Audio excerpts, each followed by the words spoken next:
علامہ اقبال علیہ رحمہ کہتے ہیں میں بچپن سے ہی قرآن مجید پڑھنے کی عادت رکھتا تھا. آواز بھی بہت اچھی تھی اور ہمارے گھر کا ماحول ایسا تھا کہ میں قرآن مجید کی تلاوت کبھی بھی ترک نہیں کی تھی.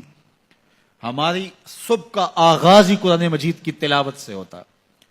لیکن آخری عمر جب ہوئی تو گلا خراب ہو گیا تو قرآن مجید پڑھتے تو تھے لیکن اس طرح لے سے پڑھنا مشکل ہو گیا.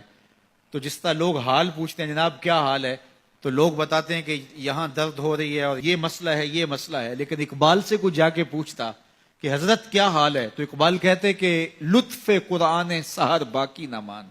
باقی سارے مسئلے ٹھیک چل رہے ہیں. جو سحری کے وقت قرآن پڑھنے کا مزہ آیا کرتا تھا وہ مزہ مجھ سے چھن گیا ہے اس لیے کہ میرا گلا خراب ہو گیا. اللہ نے آپ کو سحری کے وہ لطف اور وہ مزے اور وہ سرور نصیب کیے ہیں. کبھی ان سے محروم نہ ہونا. اپنی صبح کا آغاز قرآن مجید کی تلاوت سے کرنا. اور اقبال نے اپنے ایک دوست کو لکھا, کتنی خوبصورت بات لکھی.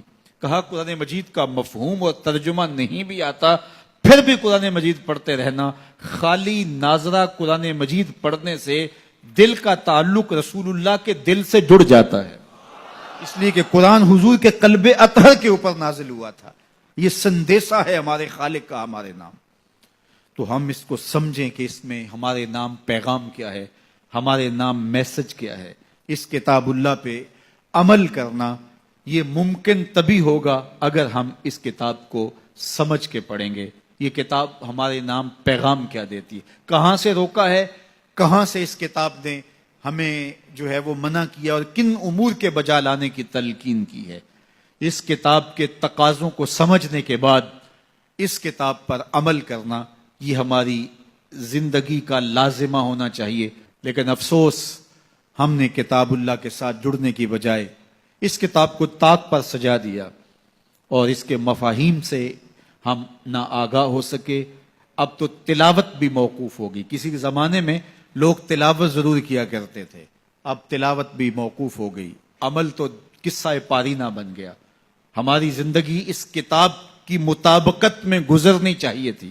آپ مارکیٹ میں یہ مائک بھی لینے جائیں تو اس کے ساتھ بھی چھوٹی سی بک دیتے ہیں جس میں کمپنی بتاتی ہے کہ یہ مائک ہماری کمپنی کا, اس کو استعمال کیسے کرنا ہے.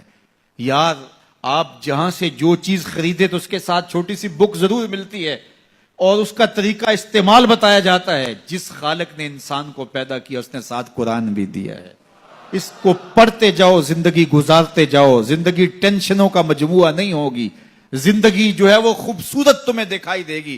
زندگی حسین اور جمیل دکھائی دے گی اس لیے کہ یہ زندگی قرآن کی مطابقت میں گزرے. اور ایک مومن کی زندگی تو قرآن کے بغیر گزرنے ہی نہیں چاہیے. گر تو می خواہی مسلمان زیستن نیست ممکن جز بقرآن زیستن. اگر تو مسلمان بن کے جینا چاہتا ہے تو قرآن کے بغیر جی نہیں سکتا ہے. تیری زندگی ہی قرآن ہے. آج پوری دنیا کے اوپر مسلمان ذلت اور رسوائی کی زندگی کاٹ رہے ہیں. کبھی سوچا کہ یہ کیوں ہے؟ ہماری پستی, ذلت, نکبت, رسوائی کتاب اللہ سے دوری کے نتیجے میں. آج واجبی سا تعلق ہمارا اس کتاب سے رہ گیا ہے. اس کے مفاہیم سے ہم آگاہ تک نہیں ہیں. قرآن کہاں روک رہا ہے, قرآن مجید کی تعلیمات کیا ہیں. اس کی تلاوت ہماری زندگی کا جزو لا ینفک ہونا چاہیے تھا. اس کی تلاوت کے بغیر زندگی گزرتی نہ. یہ کتابیں زندہ ہے. یہ پستیوں سے اٹھا کے اوج ثریا تک پہنچانے والی کتاب ہے. یہ کتاب ہماری زندگی میں اجالے بھر دے, روشنیاں بھر دے. لیکن ہم نے اس کتاب کے ساتھ سلوک کیا کیا. بڑا خوبصورت لہجہ اختیار کیا اقبال نے. ببندے صوفی و ملا اسیری حیات از حکمت قرآن گیری بآیاتش ترا کار جزی نیست کہ از یاسین او آساں بمیری. اللہ اکبر. اقبال کہتے ہیں کہ اس دور کے صوفی نے اور اس دور کے ملا نے تیرے ساتھ زیادتی کی. تو پھنس گیا ان کے پھندے میں.